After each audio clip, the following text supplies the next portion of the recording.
Qui n'a pas entendu parler du scandale sanitaire déclenché par l'utilisation du chlordécone dans les Antilles françaises? Plus de 90% des habitants impactés avec des problèmes de santé alarmants tels que le cancer. Les effets du chlordécone peuvent durer plus de 700 ans et empêchent l'utilisation de sources d'eau dont certaines sont fermées. En Martinique, on est régulièrement victime de coupures d'eau du réseau et les eaux de source sont impropres à la consommation. L'équipe Madino du collège Rose Saint-Just en Martinique se mobilise pour trouver une solution au problème. Maoré, la chef d'équipe, et toute son équipe, représentée lors de la remise des prix par Adrien, Loane et Alexis, se mettent au travail avec l'aide de leur tuteur Paul Cordebeuf.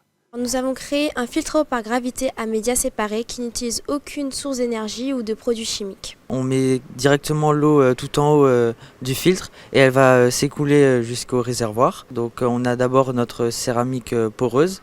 Juste après nous avons notre charbon actif et en bas on a un disque en béton poreux qui va pouvoir reminéraliser l'eau et retenir les couches supérieures. Lors de la remise des prix, l'équipe présente son innovation à la ministre de l'Enseignement supérieur et de la Recherche, Sylvie Retailleau.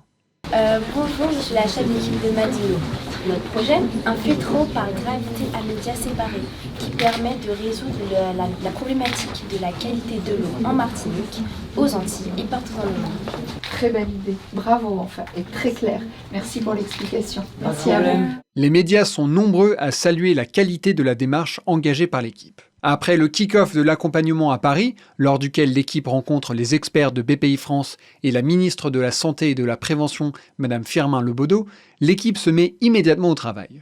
Elle crée une association afin de pouvoir recevoir des financements pour développer son innovation et participe à de nombreuses rencontres afin de présenter sa solution, notamment avec les membres du MEDEF Martinique. Elle obtient surtout le soutien du président du conseil exécutif de la collectivité territoriale de Martinique, Serge Letchimy, qui prend l'engagement de soutenir techniquement et financièrement le projet.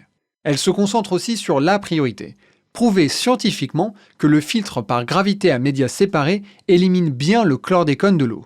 Suivant les conseils des experts du comité scientifique chlordécone, l'équipe effectue en décembre 2023 des prélèvements dans un cours d'eau, qu'ils filtrent dans leur système et qui sont immédiatement envoyés au laboratoire spécialisé Terranadrome en France métropolitaine afin d'être analysés. Après 2 mois d'attente, les résultats arrivent enfin en février 2024. Ils sont encore meilleurs que ce que l'équipe espérait. L'un des cours d'eau sur lesquels ils ont effectué leur prélèvement contenait 77 fois plus de chlordécone que le seuil autorisé. Après filtration, plus rien, pas une trace. Encore mieux, le filtre Madino enlève toutes les molécules de pesticides présentes dans l'échantillon. C'est cette bonne nouvelle que l'équipe partage avec vous aujourd'hui en avant-première et qu'elle présentera le 22 mars lors de la Journée mondiale de l'eau. Madino est en route pour atteindre son objectif d'être une solution durable au bénéfice de tous pour l'accès à une eau dépolluée.